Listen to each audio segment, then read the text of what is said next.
wabarakatuh. Selamat siang Sobat Gemilang, salam sejahtera untuk kita semua. Bertemu lagi dengan saya, Wahid Islam Giska, pada episode 2 podcast Ngopi Alam, Ngobrol Happy Anak Sekolah.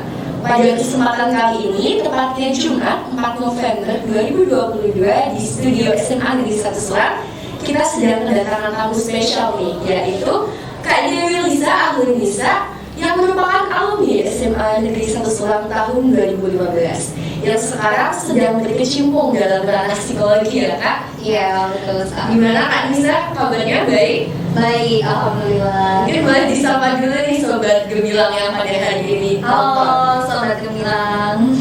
Semoga terus semangat. Oke, semangat. Gimana rasanya Kak kembali ke SMA Negeri 1 Selang?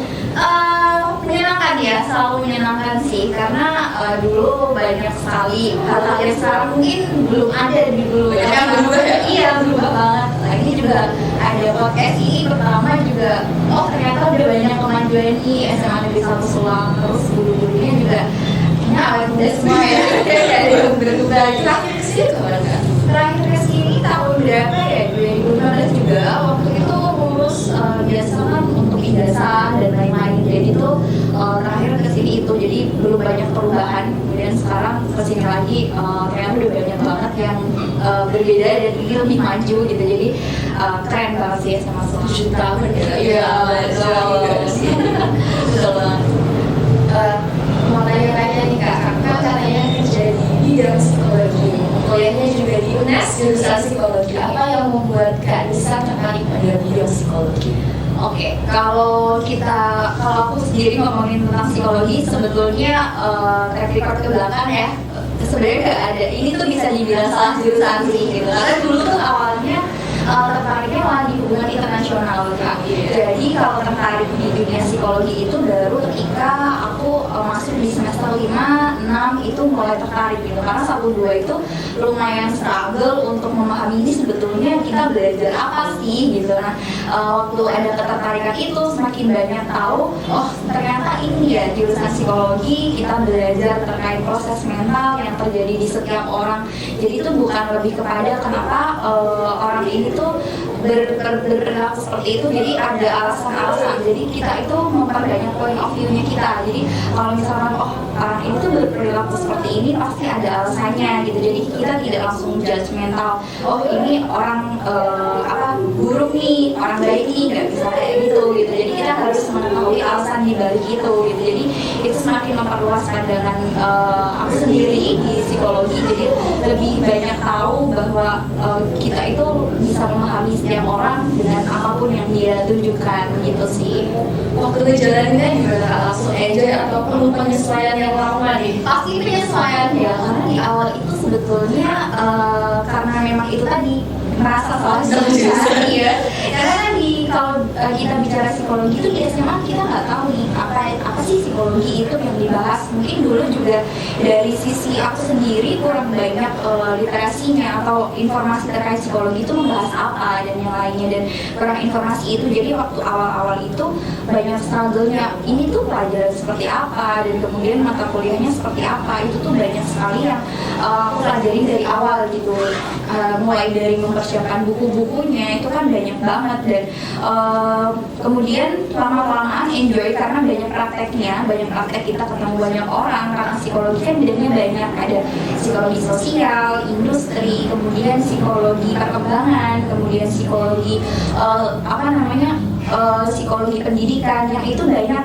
Dari konsentrasi itu kita banyak praktek ke sekolah, ke rumah sakit jiwa, kemudian ke perusahaan. Jadi kita lebih tahu oh ternyata bidang psikologi itu banyak sekali, nggak cuma mungkin kalau orang awam melihat psikologi ini buku nih gitu, jadi bisa tahu karakter orang dan lain-lain, padahal itu masih ada yang kita pelajari gitu. Dan kita tidak bukan dukun ya, ini disclaimer ya. Biasanya orang-orang awam tuh paling nyebutnya gitu, coba dong terawat saya pribadinya seperti apa gitu, padahal itu nggak bisa. Itu kita harus melakukan komunikasi, kita harus tahu kenapa orang ini melakukan aktivitas seperti itu. Jadi kita punya dasar gitu yang itu nggak bisa dilakukan sembarangan juga gitu. Karena mungkin kalau orang-orang ini buat informasi juga ya, kalau S1 psikologi itu juga nggak bisa praktek gitu. Kalau kita harus melakukan praktek itu harus S2 psikologi profesi gitu. Jadi harus mendapat gelar psikolog supaya kita bisa memberikan intervensi gitu sih. Enjoy-nya banyak hal. Pertama relasinya banyak gitu, karena kalau bicara di psikologi UNES itu keterkaitan antara kakak tingkat itu luas banget gitu. Jadi kita hubungannya akan itu jadi satu channel juga untuk kita bisa lebih tahu, kita sharing nih informasi tentang ini, peluang kerjanya dan lain-lain, itu jadi wadah kita juga. Atau kita dilibatkan dalam beberapa proyek yang itu ada di jurusan, misalkan ada tes IQ ke sekolah dan yang lainnya, itu tuh kita banyak terlibat di sana. Ada yang menjadi asdos dan yang lainnya, itu kan jadi wadah kita juga untuk jadi peluang gitu. Iya gitu sih, jadi enjoy banget. Sekarang kan udah mulai banyak anak-anak yang tertarik ke bidang psikologi nih Kak, tapi masih banyak dari mereka yang bingung kalau lulus nanti jadi apa.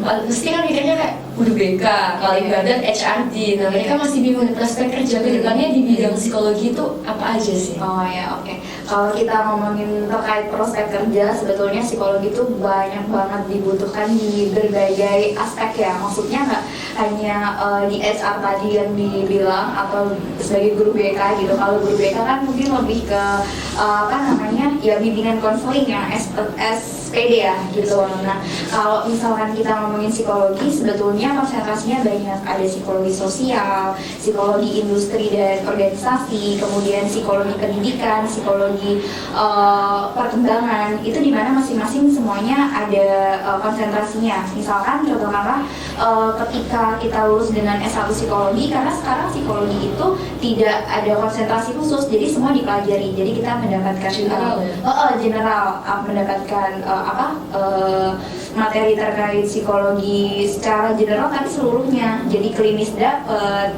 bio dapat, pendidikan dapat, perkembangan dapat, dan yang lainnya tuh dapat gitu. Nah, ketika kita sudah menjadi sarjana psikologi, banyak sekali contohnya kalau misalkan memang tertarik di klinis, itu kan berkaitan dengan kesehatan mental, yang itu mental issue yang butuh intervensi gitu ya.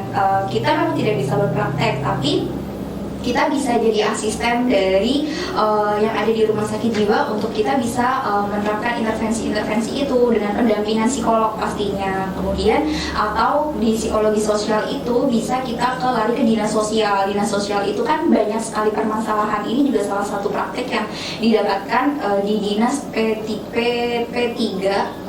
KB, perlindungan anak, kemudian pemberdayaan perempuan, di mana di sana itu banyak sekali kasus-kasus terkait pelecehan seksual atau penelantaran anak atau pelecehan seksual kepada KDRT atau seperti apa. Nah itu butuh orang-orang yang dimana di sana adalah sarjana psikologi yang kita memberikan konseling, memberikan dukungan secara psikososial, dimana di sana secara mental kan pasti mereka butuh dukungan, mereka butuh diinformasikan seperti apa ketika kita mengalami seperti ini dan yang lainnya seperti itu. Atau kalau kita tertarik di psikologi pendidikan, beberapa sekolah ternama atau sekolah yang sudah modern biasanya ada psikolognya juga di sekolah gitu. Jadi kita berperan aktif sama BK, kita kolaborasi untuk kita mengetahui kalau anak yang mungkin dilabeli nakal itu biasanya seperti apa sih gitu. Nah kemudian apa yang perlu di konseling kepada anak tersebut gitu. Atau mungkin di psikologi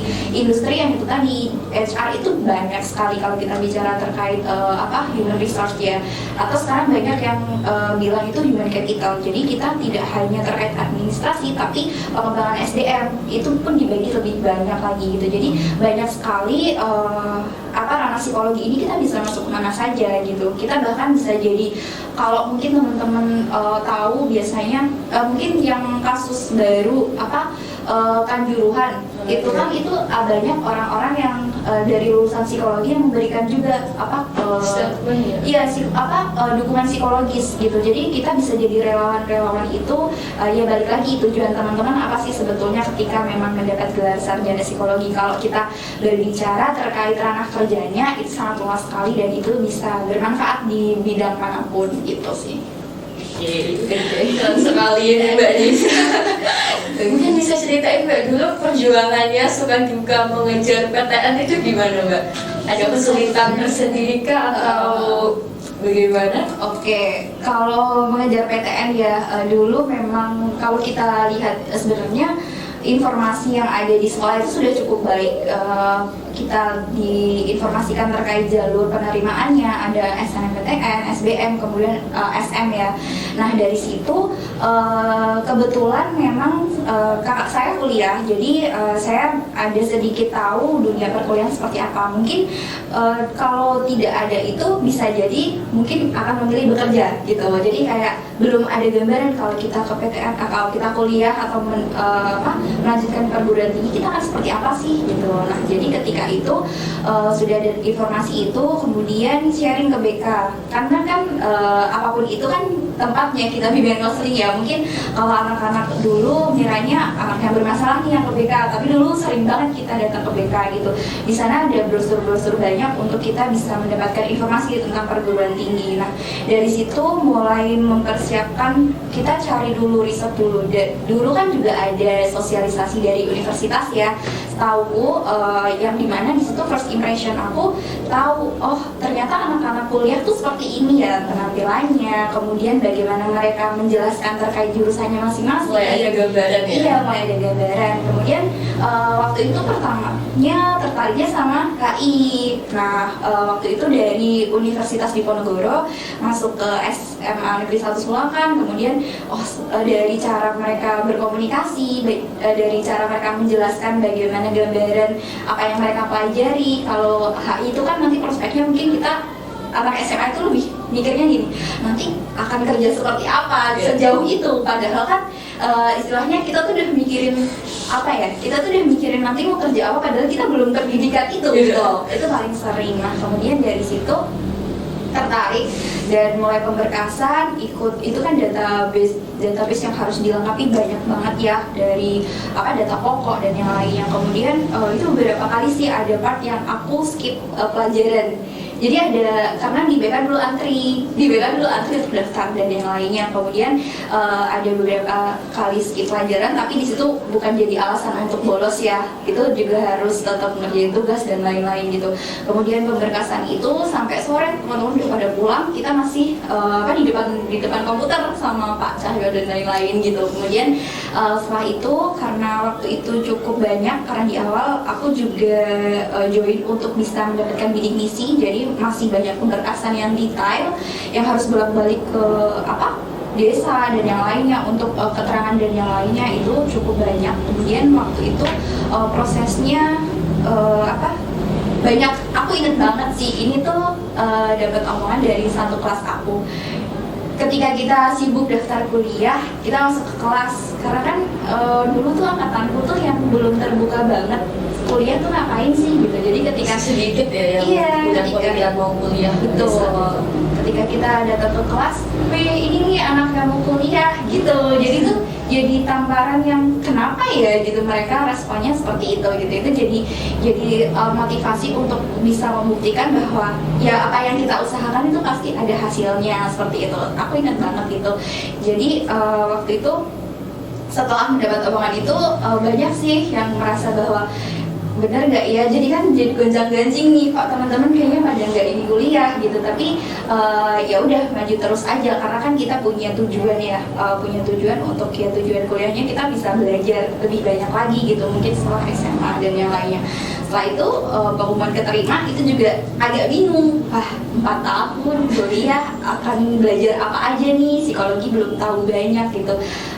Prosesnya itu banyak banget. Itu aku inget banget terakhir pendaftaran SNMPTN, aku kan tadi milih HI nih, udah fix HI, mau HI gitu. Terus habis itu dikasih masukan sama kakak, karena kan waktu itu kalau SNMPTN itu banyak yang harus dipertimbangkan, dari passing grade-nya, kemudian kuota penerimaan yang harus dipertimbangkan gitu. Jadi waktu itu kita lihat waktu di HI kuotanya hanya 50 dari jumlah peminatnya hampir 1000-an gitu. Jadi lebih kecil gitu. Kalau di psikologi itu passing grade-nya 33, sekian kayaknya kalau di 2015. Kemudian kuota keterimanya itu 60, itu baru SNMPTN gitu. Kemudian dari pertimbangan itu, dari di hari terakhir aku ke Benora, aku ke BK lagi untuk saya mau pindah jurusan gitu. Jadi kan seimbang itu masih ada gitu. Tapi ya udah, abis itu pindah jurusan ke psikologi, fix sudah keterima setelah 2 bulan. Bingung juga, ini diambil apa enggak, 4 tahun belajar apa dan lain-lainnya. Tapi ketika kita sudah memutuskan sesuatu, karena itu tadi berkat dukungan juga dari orang-orang terdekat, itu sangat penting juga sih sebetulnya. Jadi ya sudah dilanjutkan dan sampai akhirnya bisa lulus juga gitu sih.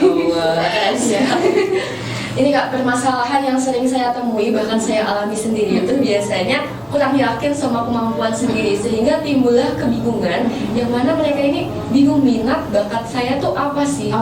Jadi kebanyakan dari mereka tuh ragu, tidak mau melanjutkan ke jenjang yang lebih, pendidikan yang lebih tinggi itu karena mereka merasa tidak mampu dengan kemampuan mereka sendiri.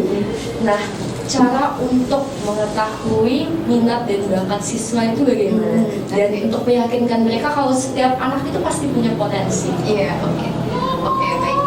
Kalau kita bicara soal minat dan bakat, sebenarnya kan 2 hal yang beda ya. Kalau minat itu kadang itu terkait aktivitas yang ketika kita nggak sadar itu berjam-jam kita melakukan, kita itu merasa enjoy, nggak merasa terbebani. Pun merasa terbebani, kita akan tetap melakukan itu tanpa keterpaksaan gitu. Tapi kalau kita bicara soal bakat, itu bawaan dari lahir ya, yang itu dikasih Tuhan, itu kadang bakatnya terpendam gitu. Jadi kayak nggak tahu, oh ternyata dia suaranya bagus, bisa nyanyi gitu. Itu kan nggak semua orang punya suara yang bagus gitu. Nah, jadi kalau pertama, bagaimana kita bisa mengetahui bakat dan minat kita? Pasti yang pertama kenali diri sendiri.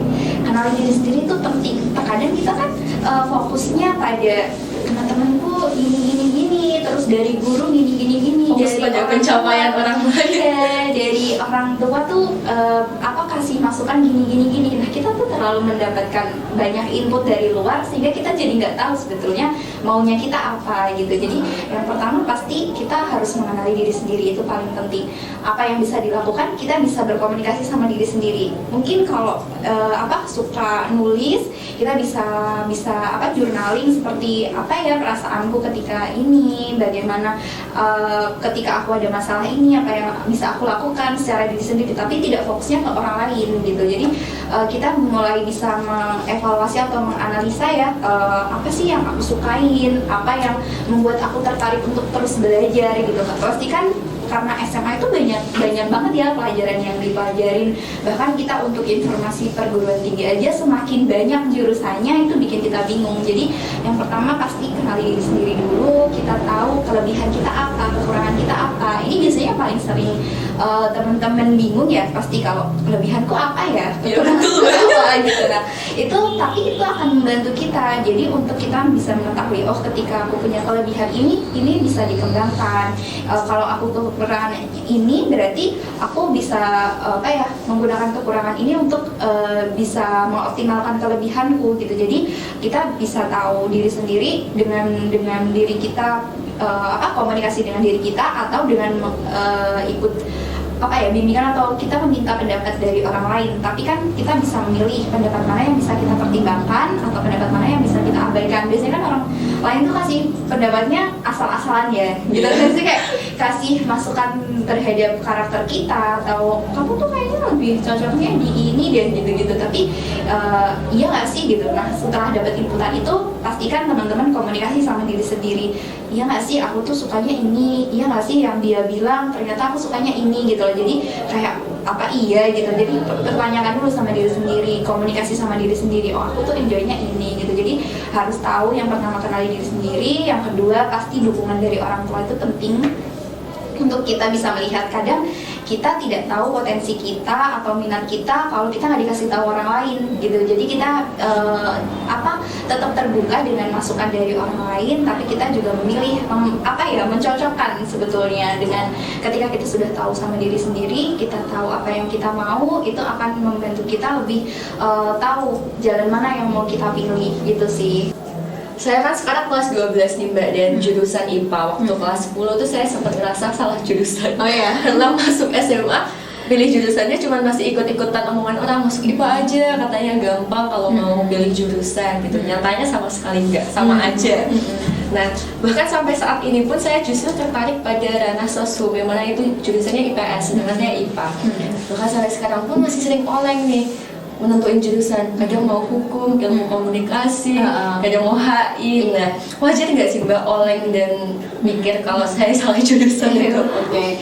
Kalau pemikiran merasa bahwa salah jurusan dan itu oleh bingung ya milih jurusan nanti akan seperti apa, itu wajar banget karena pilihan sekarang semakin banyak gitu, dan kita kan mendapat banyak tuntutan dari orang-orang luar ya, mungkin dari orang tua atau dari teman-teman atau dari kakak kelas yang sudah di perguruan tinggi mengenai jurusan-jurusan tersebut gitu loh.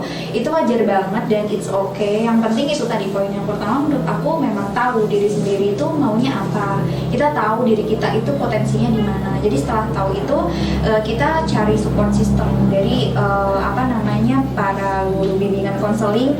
Komunikasikan apa yang jadi kebingungan teman-teman, kemudian di situ pasti akan mendapatkan arahan gitu. Jadi nggak apa-apa kebingungan itu ada, tapi teman-teman memang poinnya adalah perlu melakukan komunikasi, kenali diri sendiri. Pokoknya tahu kelebihanku apa, kekuranganku apa, itu akan sangat membantu karena mungkin kalau di teman-teman SMA ini dari masa-masa lebih banyak mendengarkan teman-teman gitu ya, ikut-ikutan teman. Nanti teman akan ngambil ini dan yang lainnya. Tapi balik lagi teman-teman yang paling tahu kompetensi teman-teman gitu kan. Maksudnya kadang kita kalau ikut teman belum tentu juga itu betul gitu kan, atau bukan dibilang itu kurang tepat, tapi pasti ada hal yang perlu kita tahu terkait diri kita sendiri supaya kita itu punya batasan mana yang harus memperdulikan apa yang orang lain bilang, mana saya yang harus mendengarkan diri sendiri gitu. Jadi harus mulai bisa tahu diri sendiri itu keinginannya apa, kemudian mendapat dukungan dari orang tua, komunikasikan pasti sama orang tua. Ketika mungkin kan juga ada permasalahan yang dari orang tua juga beda pendapat ya, kayak lebih mungkin mereka merasa lebih tahu banyak jurusan itu, it's okay, nggak apa-apa, itu tetap dikomunikasikan. Komunikasi terbuka sama orang tua itu penting banget. Kalau teman-teman hanya mengikuti, kadang belum tentu juga kita akan enjoy ke depannya gitu kan, karena yang nanti akan menjalankan pendidikan itu kita sendiri. Kalau kita sendiri nggak enjoy, akan berpengaruh juga untuk hasilnya gitu. Jadi kebingungan itu pastinya tahu dulu kelebihannya apa, potensinya kemana, kemudian cari dukungan atau support system dari guru BK atau dari guru yang kita merasa nyaman sama guru itu. Kan kita punya ini ya, guru yang guru favorit mungkin ya kita sebutnya, untuk kita konsultasi bagaimana, karena kan pasti di sisi ini kita tuh banyak kebingungan, nggak cuma masalah pendidikan di mana, bahkan untuk penjurusan apa, kemudian nanti pekerjaannya akan seperti apa, karena itu banyak hal yang kita pikirkan, jadi overthinking. Jadi kita tuh nggak fokus sebetulnya di masa sekarang apa sih yang utama harus aku pikirin dan langkahnya seperti apa gitu. Tapi sudah berpikir jauh, istilahnya di Jakarta nanti ada apa aja ya gitu. Padahal kita masih di Rembang gitu, padahal ada hal yang perlu disiapkan dari kita, mau naik apa, kemudian kalau sudah sampai di stasiun atau di terminal kita harus kemana gitu. Itu adalah sisi-sisi yang kita harus tahu. Kemudian setelah itu pasti akan ada jalannya ketika kita sudah menyelesaikan langkah demi langkah gitu. Seperti yang Mbak bisa bilang tadi kan, pasti ada kadang perbedaan pendapatnya antara anak dengan orang tua. Biasanya orang tua lebih ingin anaknya ke jurusan A, B, sedangkan anaknya mau ke C dan D. Itu langkah yang harus kita ambil apa Kak? Tetap teguh pada pendirian kita atau ikutin omongan orang tua? Oh oke. Kalau itu pasti teman-teman lebih tahu karakter orang tua masing-masing ya, pasti beda gitu. Tapi sekali lagi kalau teman-teman tahu apa kompetensi teman-teman, apa kemampuan teman-teman, berani berpendapat itu juga baik gitu. Belum tentu juga orang tua kita selalu betul, karena itu yang akan menjalankan kita gitu. Jadi selalu kuncinya adalah komunikasi. Mungkin kita mengalami penolakan ya, maksudnya nggak selalu diterima pendapat kamu tuh kurang tahu ini nanti susah loh gini-gini.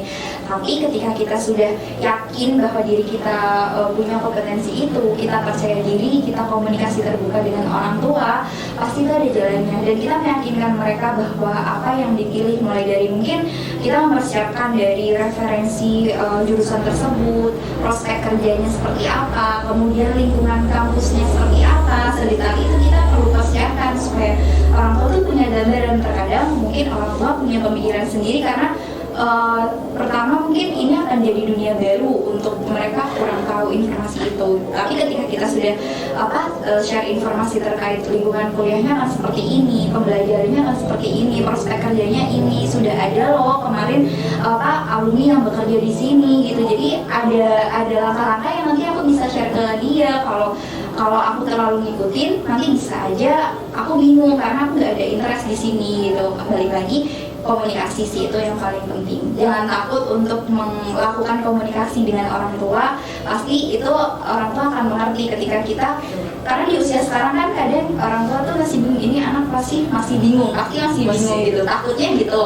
Tapi ketika kita sudah yakin, kita percaya diri, kita komunikasi terbuka, orang tua akan bisa menilai kita, oh ini dia sudah bisa bertanggung jawab atas pilihannya, dia sudah tahu konsekuensinya. Jadi akan lebih mudah untuk kita bisa mengambil hatinya orang tua untuk bisa mendukung kita. Biasanya juga ada orang tua yang terlalu overprotective gitu loh Kak, takut khawatir kalau anaknya kuliah jauh-jauh. Itu meyakininnya gimana ya Mbak? Biar dia ngasih kepercayaan pada kita. Oke, biasanya ketakutannya seperti apa sih? Maksudnya kalau di lingkungan jauh gitu? Mungkin pergaulannya kali ya. Ya oke. Kalau itu aku juga ngerasain sih ya, karena memang kita merantau jauh dari orang tua, pasti yang harus dijaga adalah komunikasi gitu. Jadi ketika kita sudah bisa meyakinkan bahwa tadi kita tahu gambaran kampusnya seperti apa, kita kasih gambarannya, kemudian kita memberikan informasi bahwa untuk misalkan sesimpel cari kos atau cari tempat tinggal di sana, keadaannya seperti apa, kita itu akan membuat orang tua itu bisa memiliki gambaran kan bahwa oh lingkungan kuliahnya seperti ini, kemudian teman-teman kuliahnya seperti ini gitu. Jadi mereka sudah ada sedikit informasi. Kemudian di sisi lain, ketika kita sudah jauh, pastinya kita harus tetap menjaga komunikasi gitu. Kita bisa menjadi pribadi yang bisa dipercaya atau bisa menjaga kepercayaan dari orang tua, karena itu sangat penting bahwa ketika kita bisa memberikan informasi itu ke orang tua sudah memberikan kepercayaan ke kita, pasti itu sudah satu hal yang penting untuk kita bisa tetap aman di saat kita jauh. Dengan menjaga komunikasi itu orang tua akan merasa tenang juga gitu. Jadi tetap menjaga komunikasi, intensitasnya mungkin 1 minggu sekali berapa kali telepon, kemudian mengabari kalau kita ada kegiatan ini, kita informasikan. Itu kan suatu hal yang mungkin orang tua juga harapkan ketika anaknya jauh. Jadi untuk negatif thinkingnya itu juga terkurangi juga. Kadang kan kalau kita tidak share kita tuh sibuk apa di sana, itu kan kadang orang tua mikir mereka ngapain ya gitu. Jadi untuk mengurangi pikiran-pikiran negatif itu tadi, kita sangat perlu informasikan ke orang tua kesibukan kita apa, ikut organisasi kah, sedang kuliah kah, atau seperti apa, seperti itu sih. Berarti kunci utamanya adalah menjaga komunikasi dan kejujuran. Benar-benar ya, bisa menjadi dipercaya. Terus masalah lagi yang biasanya ditakuti anak-anak itu adalah gapir. Biasanya takutnya karena takut nggak ada kesempatan lagi atau gengsi nih sama teman-teman yang udah kuliah. Padahal menurut saya gapir itu bagus ya, nggak masalah kan, bisa mempersiapkan diri lebih baik dari segi kemampuan maupun biaya. Nah, untuk mungkin nggak bisa ada tips atau motivasi nih untuk anak-anak yang gapir. Oke, gap year ya. Gap year itu sebetulnya anak-anak atau teman-teman yang memang sudah memutuskan gap year kan sebenarnya sudah tahu konsekuensinya. Aku akan lebih 1 tahun lebih belakang dibanding teman-temanku. Jadi itu ketika kita sudah tahu konsekuensi itu, it's okay gitu. Pasti mereka juga punya alasan kenapa memilih gap year gitu ya. Yang tadi kamu sampaikan bahwa itu persiapan secara mentalnya atau persiapan secara biayanya gitu. Tapi di sisi lain mungkin mereka juga ingin melakukan pengembangan diri yang lain gitu untuk mempersiapkan itu. Nah, nggak masalah karena nanti kalau sudah masuk ke dunia kuliah, kita sudah tidak terbatas sama usia gitu. Kita belajar banyak hal baru dengan orang-orang baru yang mereka itu tidak memperdulikan kita usia berapa. Kita banyak banget karena beda vibes di kuliah sama di SMA itu sangat beda banget gitu. Jadi jangan patah semangat, apapun apapun keputusan yang kalian tentukan untuk gap year itu tidak akan mempengaruhi keberhasilan pendidikan kalian, karena keberhasilan pendidikan itu ya kita tentukan ketika kita memang sudah bisa menempatkan diri, kita tahu tujuan kita.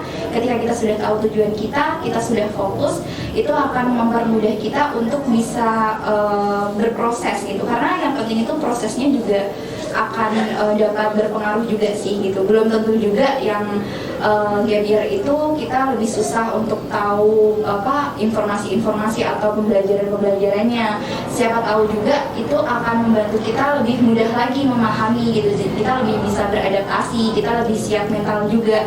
Ternyata bisa aja loh yang gap year itu justru yang aku temukan di lapangan, orang-orang yang gap year ini mereka lebih punya kesiapan yang bagus, atau mereka lebih tahu bagaimana beradaptasi dengan lingkungan dibanding yang baru masuk, karena kan baru banget jadi lingkungan seperti apa, mereka belum bisa, masih malu-malu, masih yang ini, masih yang itu gitu. Jadi kalau gap year dan yang lainnya sebetulnya tidak akan menjadi masalah, karena itu nggak menentukan sih teman-teman dari latar belakang apa. Yang penting adalah tujuannya itu jelas dan bagaimana teman-teman mencapai tujuan itu bisa tercapai gitu.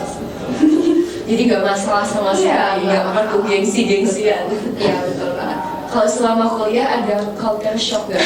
Karena biasanya kan SMA sama kuliah itu beda sekali ya, jauh ya. Ada culture shock.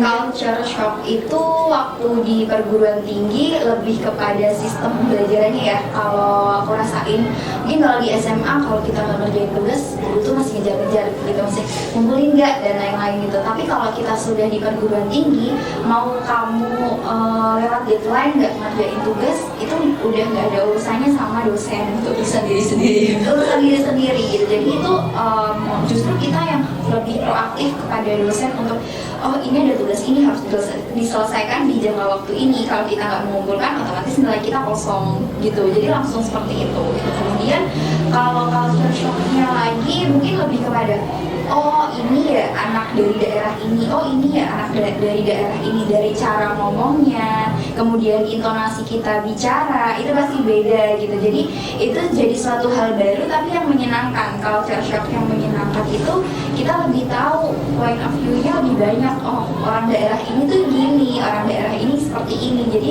kita lebih banyak belajar dari mereka, kita bertukar budaya secara nggak langsung. Jadi itu bisa mengakrabkan karena kita punya goals yang sama untuk belajar ya, mencapai tujuan kita di perguruan tinggi. Tapi di sisi lain kita punya latar belakang yang anak rantauan semua nih. Jadi untuk pertemanannya tuh lebih erat juga gitu. Kemudian kalau culture shock yang lain mungkin ada beberapa yang kita tidak bisa hindari adalah pergaulan. Kalau pergaulan itu banyak, kadang frekuensinya beda. Ini anak yang suka main ke mall, anak yang kadang kan anak daerah tuh biasanya kayak pengen ikutan untuk bisa diterima gitu kan.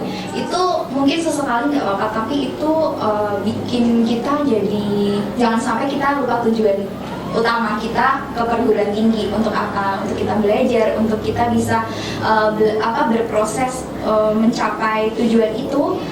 It's okay untuk sekali-kali mungkin capek dengan belajar, kita main sebentar, it's okay, tapi ada batasannya gitu. Pasti kita nanti akan kuncinya tahu diri sendiri, kita tahu sepertinya ini saya kurang cocok nih dengan pergaulan yang seperti ini, saya bisa cari pergaulan yang lebih sesuai atau yang lebih bisa mengembangkan diri saya di luar mata kuliah dan yang lainnya, sehingga itu bisa membuat teman-teman itu meskipun tidak sibuk dengan kuliah bisa mengambil organisasi yang bermanfaat untuk mengembangkan diri, karena ini kuliah itu jadi wadah yang lebih luas lagi ya untuk kita bisa tahu organisasi apa yang lebih cocok sama kita. Kemudian dari situ kita tuh bisa improve diri sendiri, kemampuan kita mungkin public speakingnya, atau dari kita bisa bekerja sama secara tim dan yang lainnya, atau mungkin kita bisa lebih banyak kenal orang di sana karena banyak permasalahan-permasalahan di organisasi. Dari situ kita bisa belajar. Kalau kita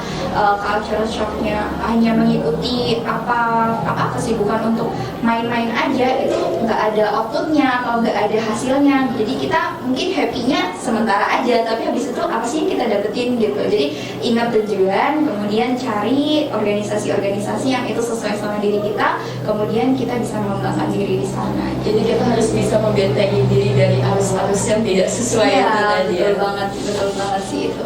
Kalau saya dengar dari omong-omongan orang tuh katanya lingkungan di perkuliahan itu toksik, kita harus mandiri, bisa sendiri, dan pergaulannya kadang individualis. Iya, oke. Apakah benar Kak? Itu tergantung tadi ya, pemilihan lingkungan yang kita mau gitu. Kalau kita bicara terkait individualis, sepertinya tergantung sama lingkungannya gitu. Tapi kita bisa melihat teman-teman itu tadi, ketika kita sudah masuk ke dalam lingkungan, otomatis kita pasti punya perasaan ingin diterima di kelompok itu gitu kan, biasanya di awal-awal. Tapi nanti lambat laun itu akan terseleksi sendiri sih. Jadi sebenarnya individual itu tergantung tujuan kita. Banyak yang bilang toksik juga, tapi kembali lagi ketika kita sudah membentengi diri kita memilih pertemanan yang sesuai sama frekuensi kita. Misalkan tujuannya sama, oh aku ingin ikut organisasi ini untuk mengembangkan diri ini, atau aku ingin ikut kuliah ini untuk mengembangkan ini. Jadi itu semakin banyak orang yang kita temui, malah justru semakin bikin kita itu bisa tahu diri kita tuh sebenarnya cocok ke orang-orang yang seperti apa sih gitu. Jadi kita bisa menghindari orang-orang yang toksik itu. Ya tadi yang kamu bilang, kita bisa membuat benteng bukan untuk tidak mau berteman, tapi kita ada frekuensinya, pertemanannya sejauh mana sih gitu, untuk kita bisa melindungi diri kita sendiri, dan kita bisa tetap fokus pada tujuan utama kita untuk bisa belajar dan mengembangkan diri kita di dunia perkuliahan. Salah satu wadah untuk mengembangkan bakat itu kan organisasi ya, organisasi. Nah, ada juga yang bilang katanya ketimbang ikut organisasi mending berbanyak pengalaman kerja atau fokus sama kuliah. Jadi yang benar itu gimana? Apakah organisasi seperti itu atau lebih bagus fokus kuliah saja? Oke. Kalau sebetulnya kalau poin ini, karena kuliah sama SMA itu beda ya, pemikirannya kita sudah beda. Kemudian kalau kita terlalu fokus kuliah itu juga nggak bagus, tapi kalau kita terlalu fokus organisasi itu juga nggak bagus gitu. Kalau bisa dua-duanya bisa berjalan beriringan, karena ini sangat memungkinkan sekali untuk berjalan beriringan gitu. Jadi kalau secara akademik kita bisa terpenuhi, secara non akademik kita juga bisa mengembangkan diri. Karena kalau kita hanya di dalam kelas, terkadang kita terbatas cara public speaking kita, atau cara kita tahu bagaimana sih kerja sama secara tim, atau mungkin ilmu-ilmu lain yang kita tidak dapatkan di kelas itu bisa didapatkan hanya di organisasi gitu. Jadi kalau bisa dua-duanya beriringan gitu, karena itu akan mempengaruhi bagaimana kualitas kita ketika kita sudah lulus nanti gitu. Nah biasanya yang paling sering itu teman-teman organisasi itu yang paling hubungannya itu terjaga dengan baik ketika kita sudah lulus dibanding teman-teman sekelas gitu.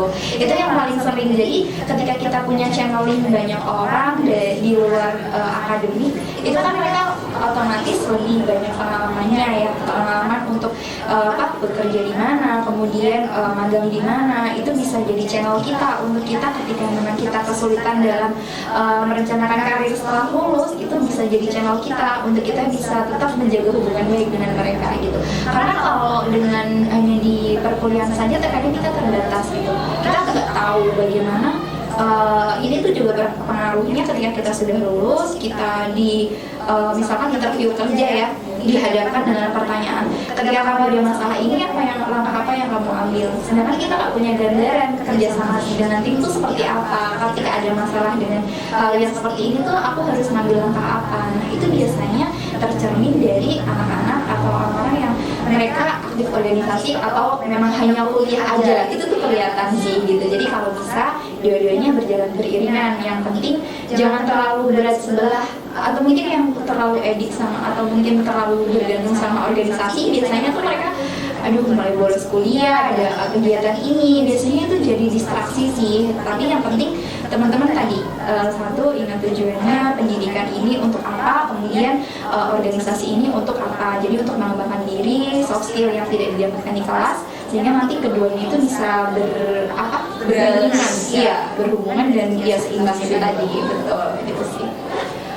Ini Kak, saya kan kelas 12 nih, lagi kelas 12, lagi banyak yang tugas, ulangan dan segala macam. Kita juga dekat oleh 2 pilihan, fokus belajar untuk ujian sekolah, mempersiapkan berbagai nilai rapat, dan ada juga belajar untuk mempersiapkan kuliah.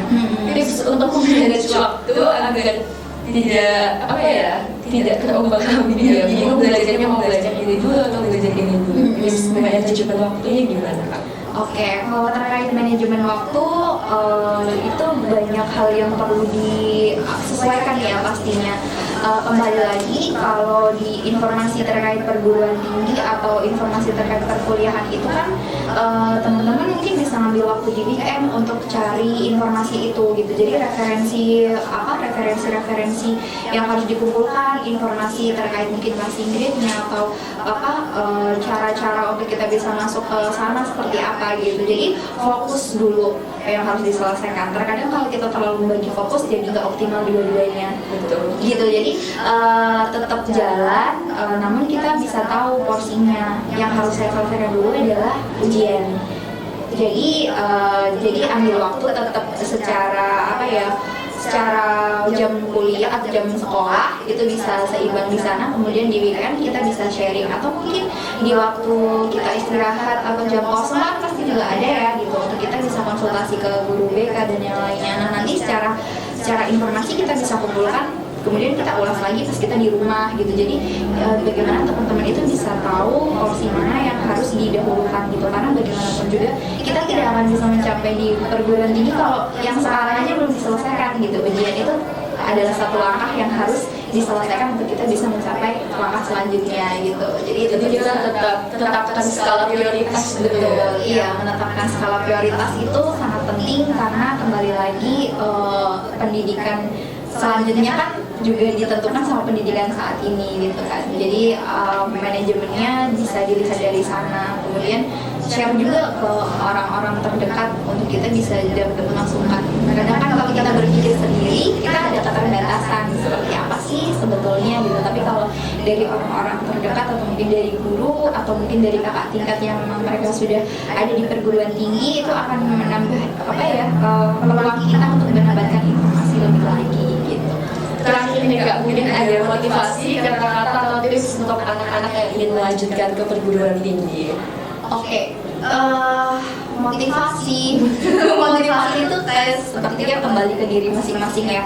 Tapi kalau untuk teman-teman yang sekarang pastinya kalian pertama harus kenal sama diri sendiri dulu, karena itu akan menentukan bagaimana kalian selanjutnya. Jadi jangan pantang menyerah, apapun kendala kalian saat ini itu pasti ada jalan keluarnya. Ketika kalian percaya sama diri sendiri, orang lain juga akan percaya sama diri kalian gitu. Jadi ketika kalian ragu sama diri sendiri, itu juga akan membuat orang lain ragu sama diri kalian. Jadi bagaimana kalian mengenali diri kalian masing-masing sehingga kalian bisa membawa diri kalian apapun pilihannya, meskipun nanti pada akhirnya tidak melanjutkan ke perguruan tinggi atau melanjutkan ke perguruan tinggi, itu pasti sudah ada konsekuensi sehingga kalian harus bertanggung jawab atas apa yang dipilih seperti itu. Itu sih mungkin dari aku. Jadi nggak masalah ya Kak mau melanjutkan atau tidak, kalau kita tidak fix sama pilihan kita harus bertanggung jawab dengan pilihan itu. Betul, iya betul sekali. Terima kasih Mbak Nisa atas ilmu dan informasinya.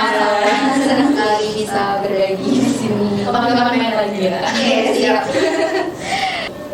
Baiklah, jadi kesimpulan yang bisa kita ambil, satu, kenali diri sendiri karena yang paling tahu tentang diri kita ya diri kita sendiri. Kedua, harus bisa bertanggung jawab dengan apa yang dipilih. Jadi saat kita sudah memulai memilih sesuatu, kita harus siap menanggung segala konsekuensi yang ada. Dan ketiga, harus bisa membentengi diri dari arus-arus yang tidak sesuai. Yang keempat, semuanya bisa dijalani dengan beriringan dan seimbang, tidak harus berat-sebelah. Baik, sampai sini dulu podcast kita pada hari ini. Selamat bertemu kembali di podcast selanjutnya. Saya Wahyu Trisna Giska, pamit undur diri. Sekian dan terima kasih. Dadah.